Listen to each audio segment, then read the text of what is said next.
Good afternoon, everybody, and welcome to the first edition of MySoko. It's amazing that it was only a few months ago that we shut down for the year. We had our last session in December with Professor Omar Rodriguez, and now we are here again. So thank you, everybody, for registering. Thank you for getting onto the platform. A little bit about MySoko. MySoko was launched last year amidst the pandemic. And the whole purpose of it was to bring marketing-related issues and conversations to a wider group. MySoko is an initiative of EXP and Silverstone, the technical partners who are responsible for putting the technology together. And we hope that during these sessions and the next webinars over the next 12 months, we can share with you the African perspective of marketing, the leading trends, and some issues that come up every day as we go through the next 12 months within the African continent for marketers. So our very first panelists joining us today is a group of professional marketers that have worked extensively across multiple markets in the continent. And today they're going to be sharing with us their point of view and their thoughts around what are the trends we can look forward to through COVID and post-COVID in Africa. Welcome, everybody.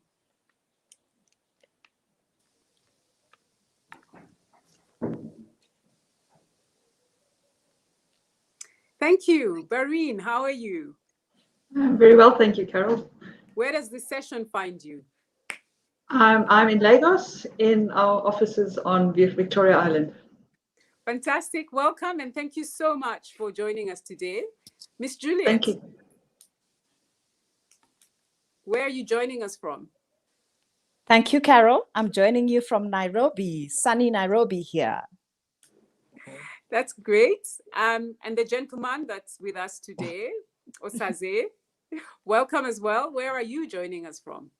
Thank you, Carol. It's a privilege to be here. I'm in sunny Lagos, close to Baron over there. She's my neighbor for a while now. But I mean, thanks for having me. I'm in Lagos, sunny Nigeria. Nice to be on board. I'm so glad to have the three of you today. And I'll just take it right away. The first question that everybody's asking is, what's changed? What has changed with regards to the consumer, and what are the trends that we can expect to see from a consumer behavior perspective? Barine, what's your view? So if I think about what has changed from a consumer perspective, I suppose the word change stands out. And if there's one word that defines 2020, it is change. And we know that there's been a lot of change. The changes that happened probably impacted people from different economic groups quite differently. And that one change often has many impacts. So for today, because there's such a long list, I'm going to focus just on three. The first one is the fact that the virus has really become all-consuming. It's something we talk about, think about all the time. I don't know how many others have had this experience where in the past sort of couple of weeks, I often think back to a year ago and how different life was back then, and how completely ignorant I was and had no idea what was lying ahead for myself and for the whole world.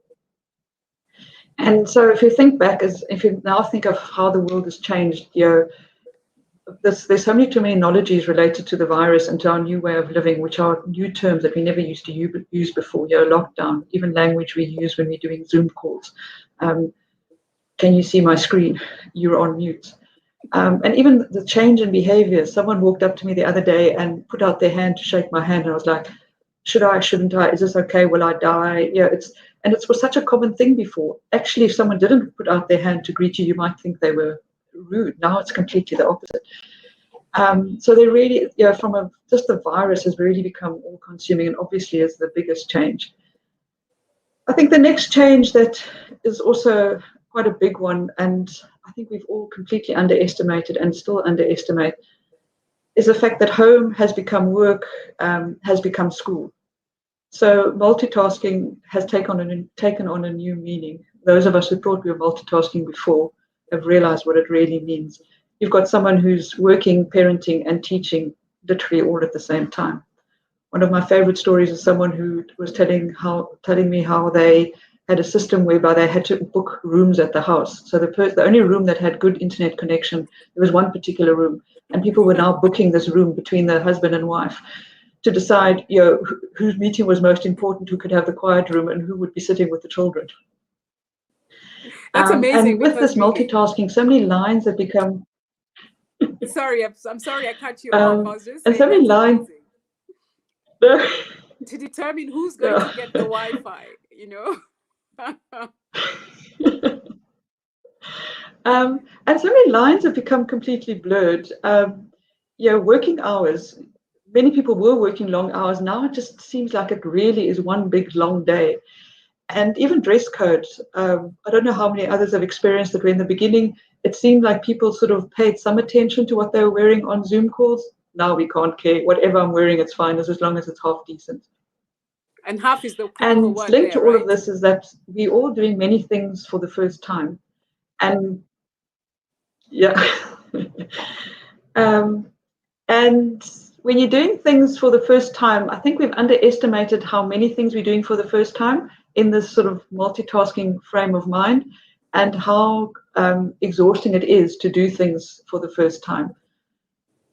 And then my third sort of change that I think is impacting all of us is that it's almost the opposite of what I've just discussed, is that there is a lot less happening.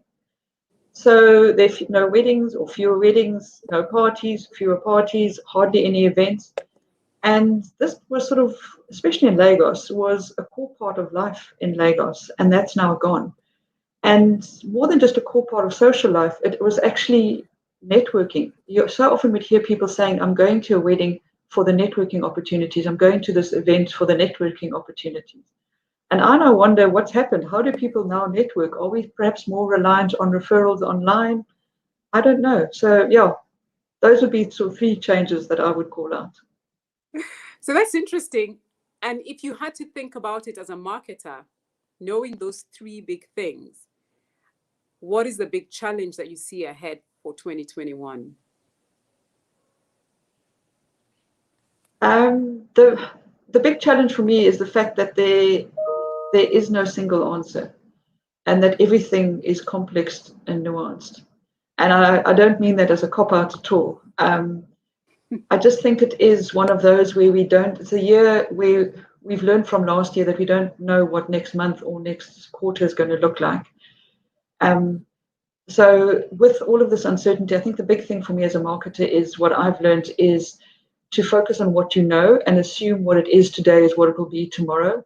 Where previously, I think the way I always approached things was to be prepared for the change, where now I sort of feel one has to be prepared for the current reality, and it's easier to change to what we were used to before than to work with the current reality. And there's even maybe a risk of, because it's so much easier, the world that we used to live in, to keep hoping that there will be that better world, because it keeps us going as well, to work and plan for that world, and then you sort of lose momentum when it just never arrives. Yes, because we need some level of pessimism and optimism at the same time. So wearing those two hats, and they contradict each other, but knowing how to manage those is so critical in uncertainty. But you raise an interesting point, which I think I need to pose to Osaze, about the idea that parties and events, weddings, funerals, sport events, those were opportunities for networking. The fans haven't gone away, but somewhere in there, the entire landscape of sport has changed. So Totally. where do you see sponsorship, especially sport sponsorship, going to next, given that we have to still be very cautious around bringing people together in large groups or in spaces? Yeah. I mean, like Bernie said, it's a whole new world out there. The COVID has come with its own, and the virus is still raging. The virus is still raging. Has it been impacted? I mean, the sports landscape, the congregation, the parties, the events, of course, hugely so, I must say. However, also with COVID has come some new thinking. People are beginning to adapt quickly, albeit very slow. But thanks to technology, we were thinking that it was going to be further down the line, but with COVID, it has come quickly. And so what you tend to see more is people gravitating towards virtual. So like what we're doing right now, we probably would have sat down in the hall and then we could see people physically pump hands before we get on stage, greet one another. But that's not happening now. What we need to begin to focus on is the new schooling and the new tooling, because we can't, it's gone, guys. And that's the reality we're faced with.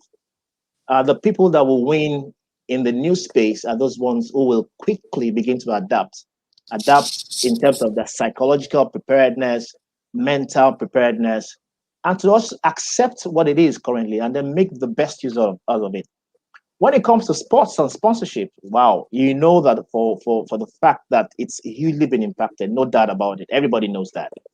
I'll give a typical example. So the Australian Opens is ongoing currently, and look at the EPL, look at the La Ligas, look at the football, the big platforms, the NBA. People are now adapting quickly, and then even the platform owners are beginning to find new ways of engagement, bringing the stadium to the different homes, and people at home are actually getting ready on their devices to get connected, into that space, because that's the reality they're facing. We can continue to talk extensively on it. There's a downside to it, no doubt about it, but there's also a good side when you begin to look forward to the future. And then when it comes to your returns on investment, because it's all about the bottom line, how are you quickly going to retool yourself if you're a corporate or a sponsor? What are the new skills you're going to be bringing to the table? So when you have a sponsor, all right, or you have a platform, the platform owners now, they also need to see what are the new ways of engagement with sponsors? What are the new negotiation conversations that they need to get into? It's not going to be what it was before. That's gone.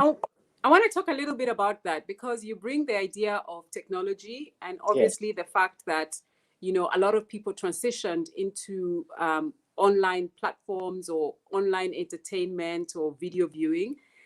And yet, we've got this challenge in the continent where connectivity is still not at 100%. And penetration of the internet is still, I think we're sitting at about 60%, if not lower than that. I'm not sure. You'd have the numbers.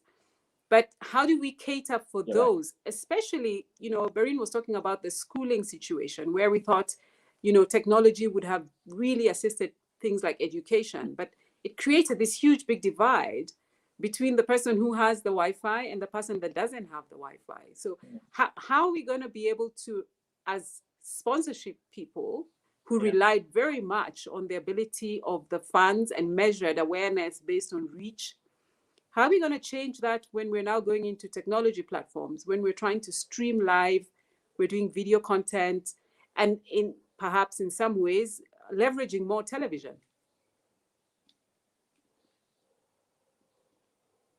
Do you see that there is probably, a slightly slower movement because technology isn't catching up as quickly as we need it to? Yeah. Okay. So if I'm going to attempt to address that, the truth, like I said, is the reality is on us, right? So,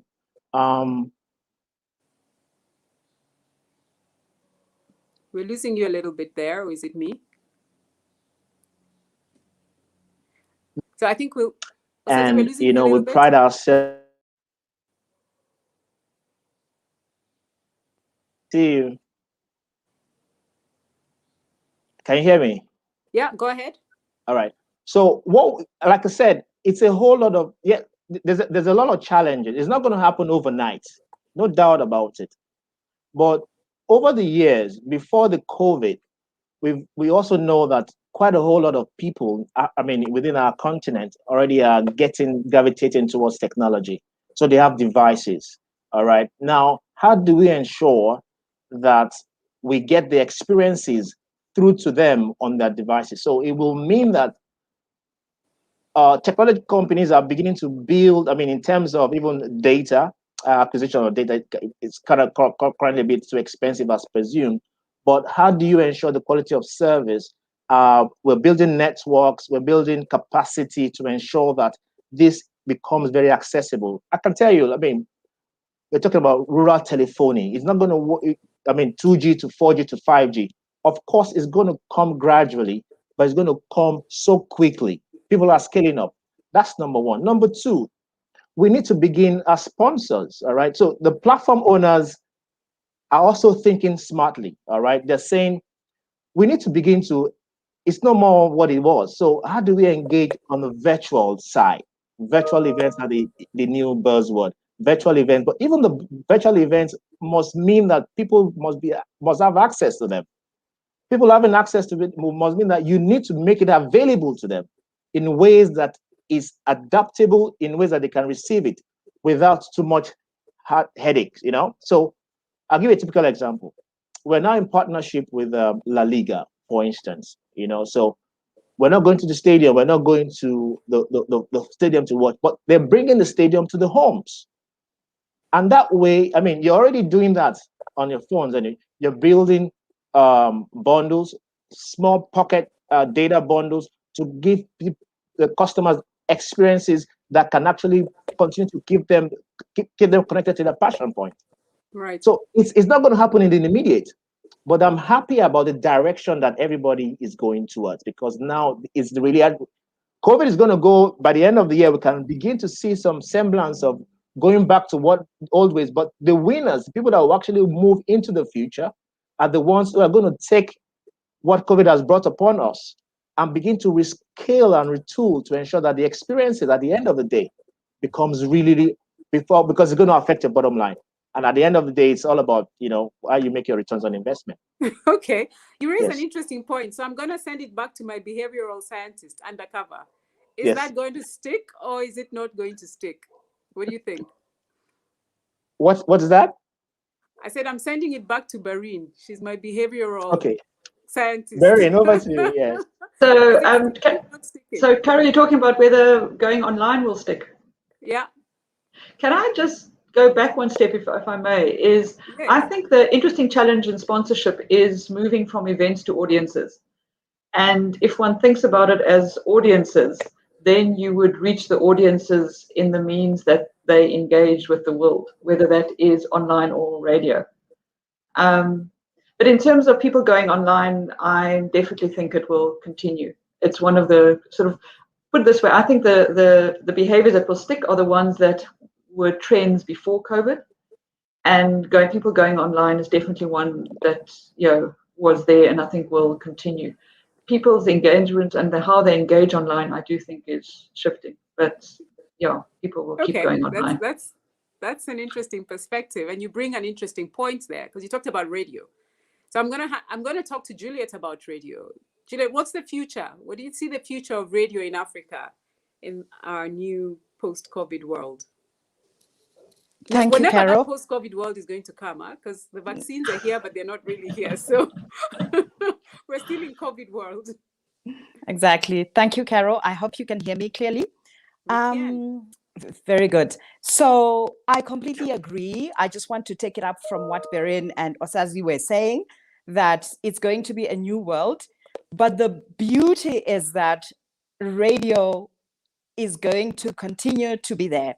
And I'm going to use from experience what we have seen in the markets that we operate in, that people are hungry for content. They are, it's now a content hungry sort of environment. People are at home. We are in a category, for example, solar, you actually find that people, wherever they go, they listen to the radio. So there is actually a study that was done by A.C. Nielsen that showed that about 80% of the people that used to listen to the radio are listening to it much more now because they're staying at home. And what that means is that the content that will come through, the creative that will come through out of that, it needs to be content and creative that sticks, because our consumers are going to continue listening to the radio. And not only that, what you will find is in many markets, there are what are called community radio stations. There's also a growth in that space where community radio stations have also started to boom. They were there, but their role has even increased much more given this new world that we live in now. That's an interesting perspective, because I think there's always been this tug of war as we went into just before COVID, the huge amount of talk around digital, and a lot of marketers were engaging on this issue about, where budgets are going to and what was the role of radio. I think COVID has come in and kind of put a stop or another conversation on it. And that brings me to the next question, Juliet. We've got limited spend. You know, we had this huge conversation last year around who cut the budgets. It didn't matter because the budgets were cut. So the next question is, you've got limited budget. Where do you see us being effective, and how do we spend our dollars as marketers going forward? What can we use as a real principle guide to determine where we're going to spend to reach our consumers? Excellent. I actually think that is a very complex question, because the role of marketing has pretty much evolved with the coming of COVID. So there was a time when it was all about just spend, spend, spend. But now we still have to, the budgets have been cut. We still have to spend. And where you spend really depends on the consumer base that you're speaking to. I was enjoying the conversation around events, audience, and. So the starting point as a marketer is always the consumer, their media habits, what's going on. So that will inform where you're going to spend, depending on who you're talking to. So like I said, radio with community radio stations and the whole online, that's going to be quite effective, and we can see what's going on in that space. But you've already spoken about the limitations of online in terms of internet penetration. So that's something else. So depending on who you are targeting, I can see us pretty much with that limited budget saying to ourselves, where are we going to get the biggest bang for our money? Is it the radio? Go for it, because our consumers are there. Is it online? Yes, we have seen an increase in this. So, you know, we push that. And TV, as much as we kept saying that TV has no role, what you will find is access to TV has even increased with the solar companies all over, because there are solar home systems that are being sold where consumers can watch TV. So there is space for that as well. So in a nutshell, what I'm saying is it is complex. We will still have to behave like marketers who start from who is the consumer, what is their behavior, what are their media habits. So therefore, with this limited budget, in order for me to get the biggest bang for my money, I am going to spend here. And that's how you can then get your highest ROI from there. So marketers have been accused for a long time of thinking that they're their own target market, and that we don't spend enough time actually understanding our consumer. We don't spend enough time outside of our spreadsheets and our desks, and we kind of do a lot of decision making sitting in the office. Now, consumers are at home, and even if we wanted to go out now, there's limitation. So how are we going to bridge that gap between consumer insight and understanding and really driving because now the requirement is to even better understand our consumers if we're actually going to utilize our spend effectively. And now there's this gap. So Absolutely. Can somebody kind of talk a little bit around that, Juliet? Yeah, I would like to talk about that. And I think my colleagues will also talk about it. What we have also learned during this period is that every decision has to be data-driven. And for companies like the telcos, and even for companies like ours, you know, you've got a whole database of your consumers. And what you find is you can actually engage with your consumers through online platforms, through the phone. So you get quite a lot, and you do a lot more through your call center as well. Your call center, your online platforms, and what they are telling you on your social media platforms. So what tends to happen now, as much as we're not going out there because of COVID, we also spend time digging deeper into the comments that are coming through, engaging with the consumers, engaging with your consumers through the call centers, engaging with the consumers through the behavior that's happening online. So I actually think it's a sweet spot that we are in, because we can get a lot more from that space, and we can get a lot more insights that will help us to make decisions. But I will hand it over to my two colleagues as well to add to that from their experience. Okay. Yes, let me quickly jump on that. Thanks, Juliet. You were spot on when you said that. So because a lot of corporates currently are sitting on a whole lot of data, but you see, it's how efficient and to what you have, how do you apply what you have to maximize benefit? So what it means from a corporate standpoint is the fact that, yes, whilst the data is in your custody and you're not going to use it anyhow, but you see, even the corporates begin to understand now that the responsibility upon them is so huge. So what do I mean? So like you rightly said, so you have 80 million subscriber base. You know Messiahstian, you know where they're living, you have everything around them.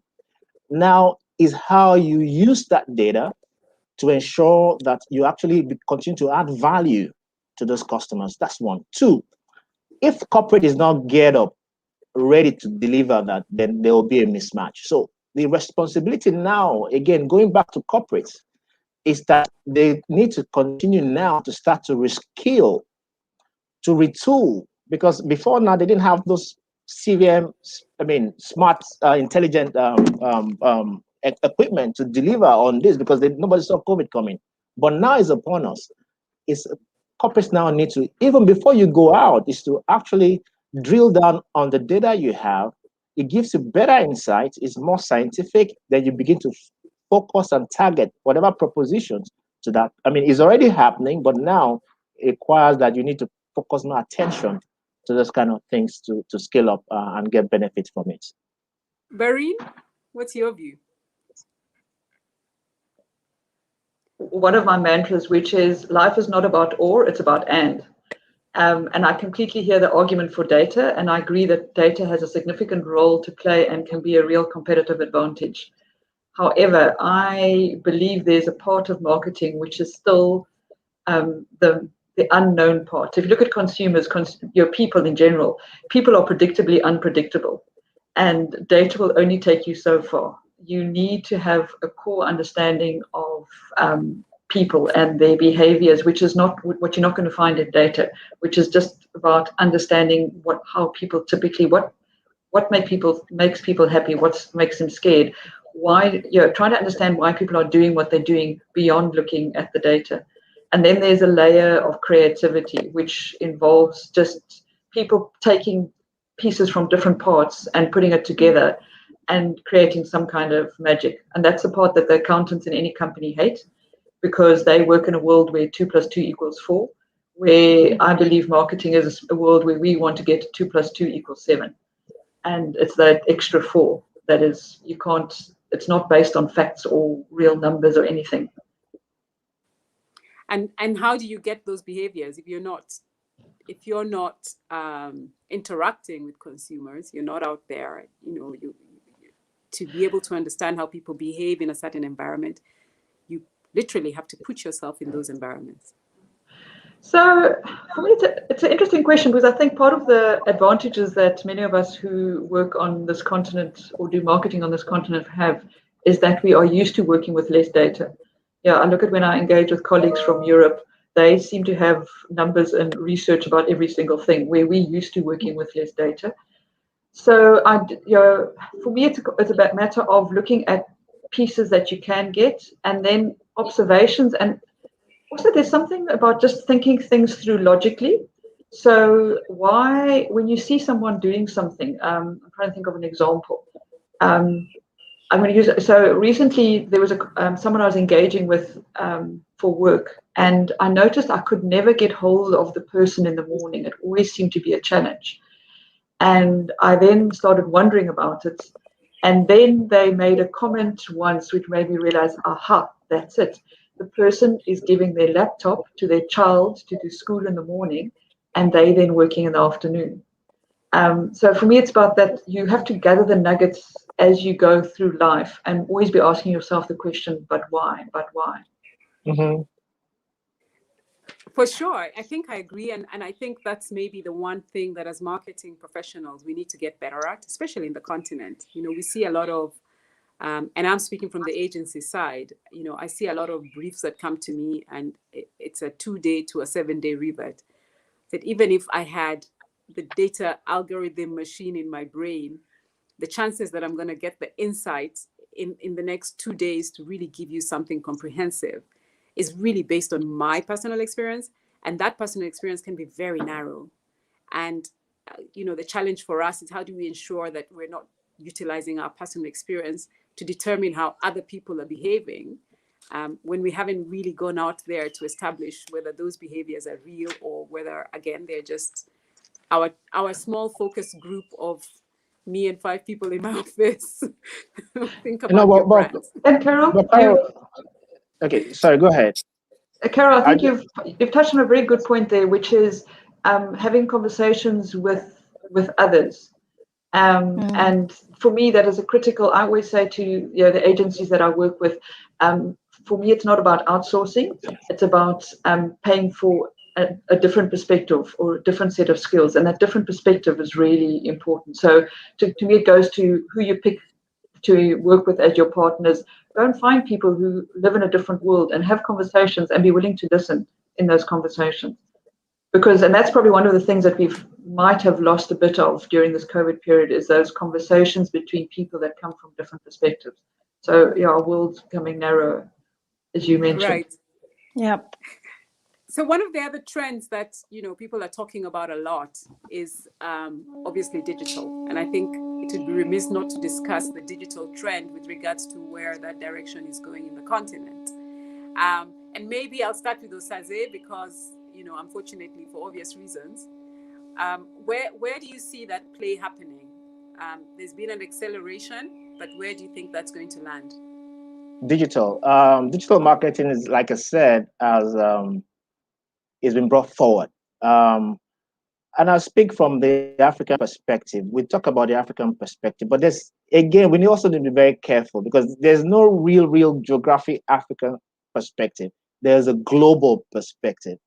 All right. So sometimes we think that we in the continent are not, gravitating quickly towards accepting the reality that we're faced with. But when you go back, drill down to the customers you're actually talking to, you find out that they're even better in terms of understanding and where they want to go to. Digital has its own space, no doubt about it, but that's not going to get you to the promised land. It's a combination of a whole lot of things. And I'll quickly speak to the fact that, yes, when you talk about Africans, we're very communal people. So feedback, yes, from conversation is important, right? Now, we don't congregate as much as we used to do. But how do you get the insight? So there's also where intuition comes through to play. Your thinking, your intuitive, your posture, that's your engine room. That's the natural computer that you came with, But you see, you have that, and you juxtapose that with what you get on. So if I go onto your Instagram, for instance, I'm not going to make a decision on who you really are based on just that, what I see on your Instagram post. Because of course, there's a whole lot of things that go into play to that. When I go into your LinkedIn, I'm able to pick a bit of everything. So what happens is that I have access to that, and it gives me a better understanding of what. So I know who you are. I can profile you based on the pockets of everything, and of course, lacing that with a phone call and having a conversation with you. So I think it's upon us that all the tools that we have currently is giving us marketers the opportunity, the upper hand to actually deliver and be focused on delivering propositions targeted at the needs and desires of the customers we want to serve. The challenge I see is the fact that a whole lot of operators are still in their old ways, not ready to quickly adopt what the new technology will bring to the table. And that, for me, will take them a whole long time. If they come to reality that, yes, this is how we need to go, then it becomes CVM, for instance, has been in for a long time. A lot of people use customer value management systems.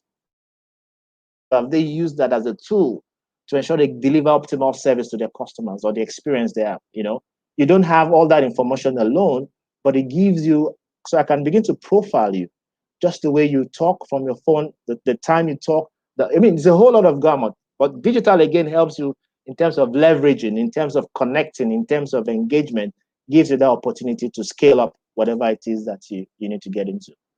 That's what I think, though. Okay, so that's quite wide. Berrine, do you have a perspective on where you think the opportunity lies for marketers in leveraging digital, or at least technology, in a broader sense? Yeah, I think it's such a wide topic that it's quite hard to figure out where to start. I think one thing for me is it is very different in different audiences. And there are people, for example, that for whom WhatsApp is their primary sort of online platform, and that's all they do online. And from a digital perspective, it becomes a lot harder to market to those. So I think the first thing is not to treat everyone as the same. But in terms of, I'm trying to think of something beyond what Saze has already mentioned. It is quite broad. It is. Do you think that as marketers, we kind of, very quickly move with the trends? So the new wave came, it was digital, and we all flew into digital, and everything we were doing was, I need a digital agency, I need a digital manager, I need somebody to manage my social media handles. And then the next thing comes, and we move on to the next thing. Are we thorough enough around understanding the mediums and how consumers are using them so that we can leverage them as marketers? I think that is part of our challenge, and I actually think the digital industry is playing on that, in the sense that it's become a bit of a black box, and so you put a whole lot in, but you don't really know what you're getting out. And if you look at how some of the companies have actually pulled out of digital marketing, and I don't necessarily agree with their arguments, because I think there's confusion between brand and sales, and whether marketing is aimed at sales or whether marketing is aimed at brand building. So there's a couple of case studies out there where people talk about the reasons why digital marketing is not working, and then they refer to sales numbers. But there's a lot around digital that I don't think we understand. And for me, the big risk around digital is that digital has taken us into a space whereby if it can't be measured, it doesn't exist. And it goes back to my earlier point about, similar to data, there's a lot around marketing that you can do very effectively, which is outside of the digital world. And that can't necessarily be measured, but you will know when it's impactful. And if you narrow your world down to digital and what can be measured, it becomes quite narrow. So it's back again to my concept of it's always and. And you raise an important question, which I'm going to throw back to Juliet.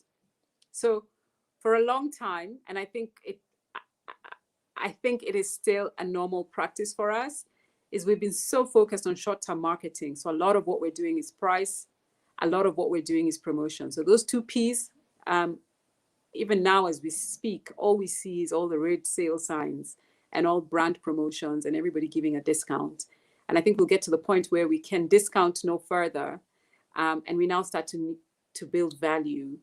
So again, in this space we're in a recession, where do you put your money? Business is asking you to deliver profit and volumes. Consumers are holding back on spend. Our first visceral reaction is, let's do a price promotion, let's do a consumer promotion. How do we balance those two things, the long term and the short term?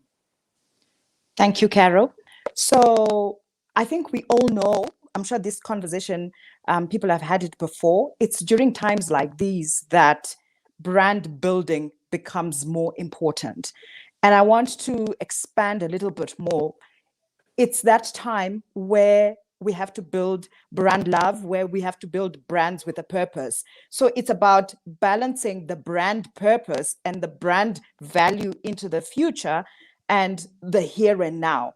Again, I want to refer to what Berrine was saying, that we keep learning, because in the midst of a price promotion, there is a way of actually messaging in a creative way by still doing that price promotion in a branded way. And it's an area that I know, we talk about it, but sometimes we miss it because we just want to drive the buy, get. But in the midst of buy, get, there is a way of actually delivering branded promotions that make a difference in the consumers' lives, in our customers' lives. So it's really that balance. And what comes to mind as well is the role of influencers in the middle of all this, influencers that are not as expensive, but that are bang on your brand and that are bang on your target audience, so that when you're delivering all this, it's still intrinsically branded. Yes, it's called intrinsically branded. We still need to build that intrinsic branding. So you can't forget that the brands that have delivered cause-related messaging and purpose-driven messaging that has the magic are the brands that consumers will remember post-COVID, if ever that time will come through. So I'm just saying it's that time to have an end-to-end process in terms of the innovation, creative execution, creative messaging, and also building the brand into the future. Berin raised a very important point where the business will say, Juliet, where are the sales? But I'm sorry, there needs to be a balance. And this takes a lot of maturity and a lot of experience to be able to defend some of those spaces, because it's not so easy, especially when businesses and revenues are down and the bottom line is down. But I still think there's a space for us which we can still continue to evolve in, where we still deliver branded messages within the price promo.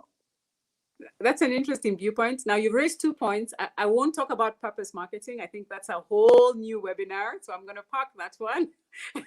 I'll ask Osaze and Berin to just comment around the 12 P's that somebody came up with, and yet we're stuck on 2 at the moment. Price and promotion. What are you thinking?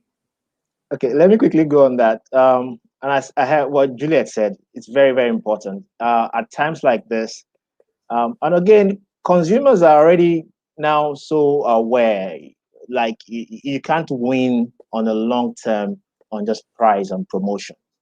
That won't build sustainability for your brand, you know? So what smart brands, corporates need to begin to look into is the social inclusion, all right? So how are you ingraining yourself in the community you operate in? What are the things? How are your customers perceiving you? They're smart people. They know when you're giving to them because you want to take from them.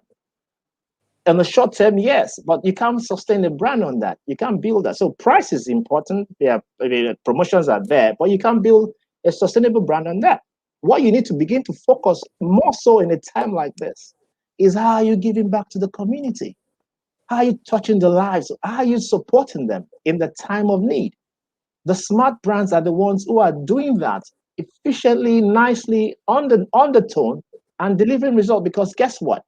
What you're going to build on the long term are brand loyalists, brand advocates. Don't forget, we're talking about homing ourselves within the African context. We know the brands that actually are there for us when we need them. You know, so for me, I would like to look more into how the brands are digging their legs in, sowing the seed for future, in connecting with the people. We're talking about social inclusion. What are the things you're doing? Really, as you do that, yes, you put your products in their hands. It's the value as again. So there's an emotional part of it, and of course, there's a functional. No matter how emotional it is, if it's not functionally effective, then it's not worth the while. So those are the things we need to be careful about, because this is the time now to actually speak truth to the brand promise and to the vision of the corporates. I think so. Okay. Berin, it's a hot topic. I know I need a whole new session for this one. So I'm looking from a slightly different perspective and just look at it from how we manage it inside the organization. Because I completely agree with Juliet and what Juliet and Osaze said. But one of the benefits for me is sort of starting my marketing career in financial services. I always say I work with people who understood numbers and risk way more. And that banking is actually about risk management, for those of you who are wondering, than people. And I then realized that as marketers, I think one of the things we neglect to do is we're very focused on, when we're communicating to consumers, understanding who they are, how best to approach them, etc. But I don't know if we always think long and hard enough about the people that we're working with inside the organization. Because I believe as a marketer, I have a strong responsibility to always keep the business in balance, understanding that for many people, they come from a background and they work in a world where everything is finite. You make decisions based on exact information, not the world we live in where you don't have all the information. You will never have the information, but you still need to make a decision. So I always in my head always imagine myself going to the other side of the table when I'm talking to someone who comes from a different perspective and think, okay, where are they coming from? And then how do I build my argument from where they're coming from to where I want to go to? Because I'd be doing the broader business a disfavor if I sort of caved into the short-term sales piece. And I'm not saying you ignore that, but you need to make sure you focus enough on the other side. And potentially, depending on the nature of the business, for many of us, there aren't many others who are focusing on the longer-term brand building perspective. So where do you focus first? On the long term? As a You know my true answer now. It's both. It's and. Life is about and. It's never or. There's an and, but the ands aren't equal. 1 + 1 is never going to be 2 in marketing. We want it to be 5. A friend of mine always says life is complex and nuanced. And marketing is complex and nuanced. That's a cop-out. No, but it's true. I think that's the reason to lean in and to really think about things, is because it is complex and nuanced, and not just settle for the first thing that comes to mind. That is very true. So I'm going to ask, for each one of you, you've all gone through this kind of 12 months, and in some ways put yourself in there as a consumer, and you look at your own habits. And if you had to say, which ones are you sticking with and which ones are you happy to completely never do again post-COVID? And that excludes Zoom and Teams. So don't tell me you'll never do Zoom again. What's going to stick for you? Who goes first? Okay, Juliet. Let Juliet go. Ladies first, please. No, I'm still thinking. You can go, Osaze. It's a tough one, but I think that it's also my environment, the environment I operate in. There's a whole lot of new knowledge that has come through that has helped me to be more efficient personally, even from a family background. I think that the immense opportunity to bond with family and friends is even it has brought to the fore that, look, this is what I've missed for a long time. I never even knew it existed. So we're able to be in a place and also connect, all right, to a lot of us, against being everywhere and not connect. You understand what I'm saying? I can be somewhere and actually connect with more people than actually being everywhere and connect with a few people. So there's a whole lot of value for me. I think that has helped me be more efficient. It's helped do a lot more things that I wanted to do on a personal level. I would like to continue that. I think that we're not going to go back to what it was, the hustle. If you understand Lagos a little, Baron can tell you that. I don't miss the traffic. I don't miss all that. I don't miss the man hours we spend, really, and that's something we need to also, because it affects your health also.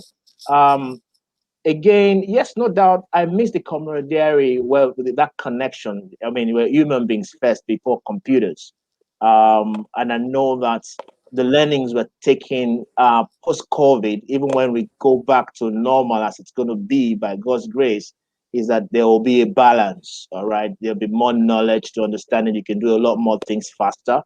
You're more efficient, especially around your spend, even in terms of your finances, So for me, it's a whole lot of mix and match, and it's been very, very, very eye-opening. It's been insightful. And I like a sponge, I keep learning still. Over to you, Juliet. Cara, do you want to repeat your question? Because I think Barry, Okay. you go first. Okay. So in terms of what I will keep doing, I'm going to start with the frivolous one, which is washing my hands. I've been one of those people that I just like washing my hands, and now I don't look strange when I continually wash my hands. The other thing is working from home.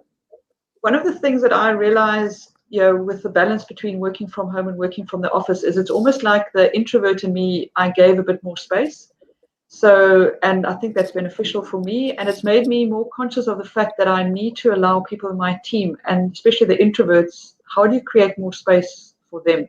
Because I do think an office environment, work environment had become very extrovert focused. So those would be the two behaviors that I'd stick with. The ones that I will drop The first one is wearing a mask. And it's I not, forgot about that. and it's not, on the one hand, does sometimes feel like you're breathing your old breath, but it's more just because it feels like distance between people. And yeah, I don't like the distance. And the other one that I don't completely adhere to, and I will drop as well, is the lack of physical contact between people and giving people a hug. And for me, there was a moment in COVID where I lost someone close to me, and a colleague came up to me and gave me a big hug. And that was so, so meaningful. And I always remember that. And I look at people and I listen to people who've gone through COVID and who talk about it being such a strenuous emotional experience, and how then people sort of stand back from them and don't want to get close to them after that. And so for me, hugs must come Hugs. back. We're back to hugging. Definitely.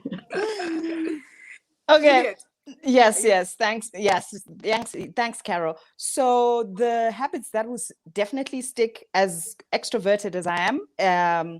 Number one, I will not attend many events anymore. And I will think through the events that I attend, no matter how personal they are. I'm not going to attend any large events because I just feel it's too risky. That's number one. And then the second thing, believe it or not, social distancing, I will stick to it because I've always wanted personal space anywhere. So I will definitely stick. I will stick to that. No hugs. Please don't hug me. Don't do any of these things. The other thing that I have noticed is as much as I'm working lots of hours, long hours, I found that working from home has also given me a chance to say, okay, I'm done. It's me time now. I don't want to talk. I don't want to do this. So it's also allowed me to find myself again. So I really would continue doing some me time, I'm done with this. Now I'm doing this. The things that I will stop doing completely, oh, no, I don't want to hug anybody. Yeah, the mask I get. The masks I guess I will stop wearing. But otherwise, I think, there are quite a lot of things that I will continue doing post-COVID. Awesome. Mhm. So we've got a couple of questions here. The first one is, how do we see marketing being reorganized in a post-COVID? Are there any changes we're expecting in terms of how we're structuring marketing in corporate? Osaze, do you want to take that one? Yeah, I mean that's an obvious, nice question. I don't know what was asking that, but it's very obvious. Um, Post COVID, taking all the learnings is moving into the future is about the new tools, the new skills that you picked up from the conversations, from the powerhouse, from this conversation. We all know that it's not going to be the same as it were. All right. Now, even in terms of marketing, you need to be reliant more. And I would say that I stand to be corrected. Technology is going to play a pivotal role in moving forward. Yeah. Partnerships, guys, is not about you anymore. As long as you're non-competing in that space, you need to begin to find partners, because the end result is how you want to add value to the customer's life. All right. Yeah. So how do you come together? From a cost perspective, it reduces your cost, but from a delivery of value, you're beginning to do real well. So You muted Osaze. the partners that you are collectively running the journey to get into that end mark together. So those are things we need to look at even into the post-COVID era from a marketing perspective. We will not forget that the customers are not going to wait on you no more. They're gone. They're moving. So you also need to pace up and find form in ensuring that you track them. You know what their nuances are, what's their new thinking, what they like, their aspirations, their desires. So that way you're able to meet a need. I think for now, I like Juliet and Benny to speak more on that. So I've got some more questions. So I'll take a few more and I then we'll hope come I hope back I to. did justice to that, really. I think so. So Okay. this one is Barine. Do you feel that we're battling to do old marketing in a new frontier? Are there reasons why brands want to continue to do the same old things despite the changes? I do think there is some of that. I also think there might be some wisdom in doing that, because as much as a lot of things have changed, one of the things I think we've realized from 2020 is there's so much that we don't know.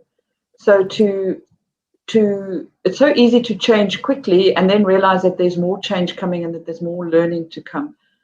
So while I think there's a risk in throwing out all the old. And there's a lot of the old that probably is the right thing to continue doing. And if I think of examples, is if obviously there's some stuff in the digital space. For some markets, I would not throw TV out. As much as people are questioning TV, I do think TV still has a role to play. In the old world, there was a lot of talk about the content and the medium and how you integrate the two and how does your medium become your content. I think the principle still applies. There might be new mediums that you need to consider.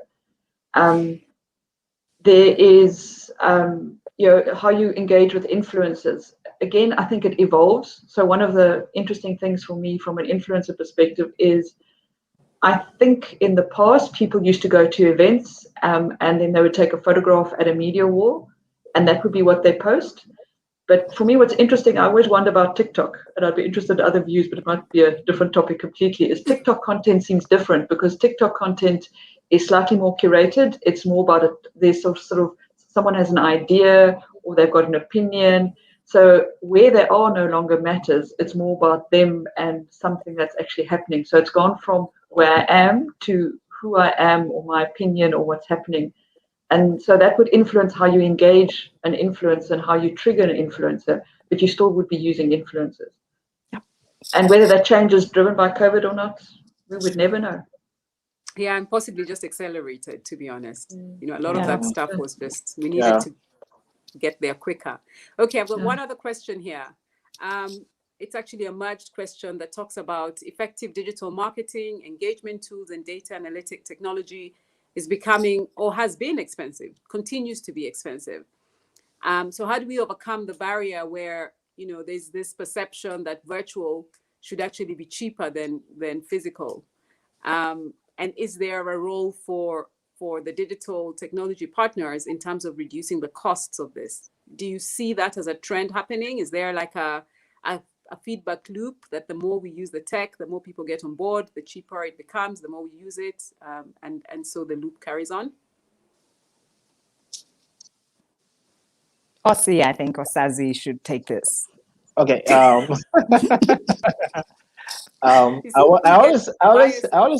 That's okay. I always wonder where the question is coming from. That will help me guide the answers. It's an agency. It's somebody in the agency that's saying, yeah. The truth be told, when you talk about technology and what it used to be, that I can put an argument for to say, like, with technology, things get cheaper. It's not as expensive as what you have. So we're looking at building platforms, all right? Once you have look, with technology, I'm reaching out to a million people instantly, real time.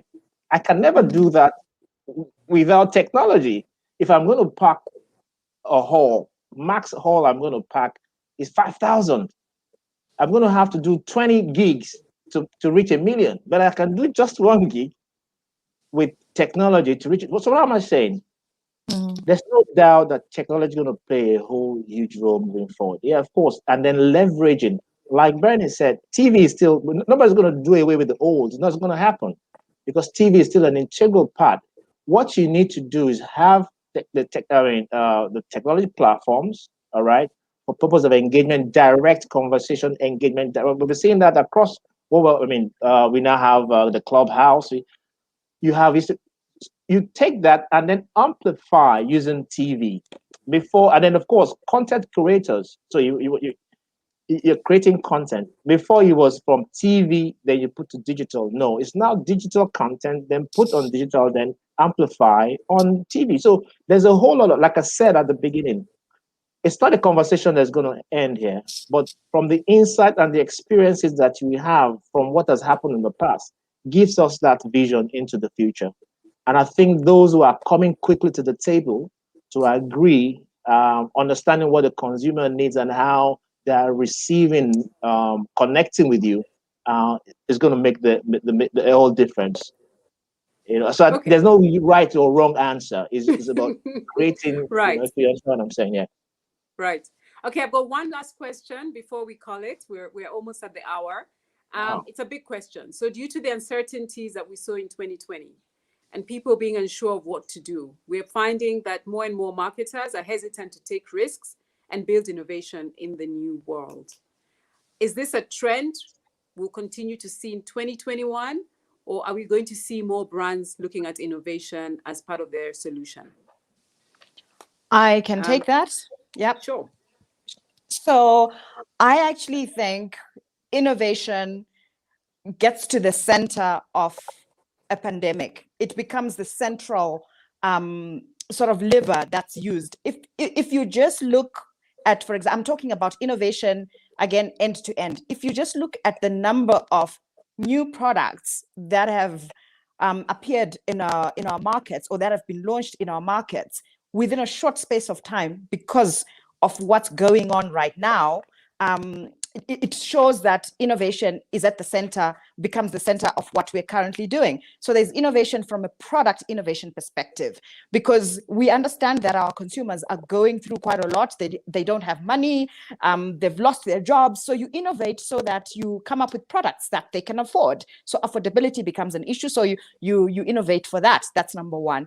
And then there's also innovation in terms of route to market, how you deliver the products or services to your consumers or to your customers. So I actually think this is a breeding ground for innovation, much more than a space where marketers say we can't innovate because there's COVID. That's my view. Anybody have a final word on that one? Barry? Okay, go ahead. I think one also has to think of what the different types of innovation that happen. So there are some innovations that can happen very quickly, but I think also a lot of what we're seeing now as innovation has been bubbling below the surface for a number of years, and just has been the right moment for them and has now exploded.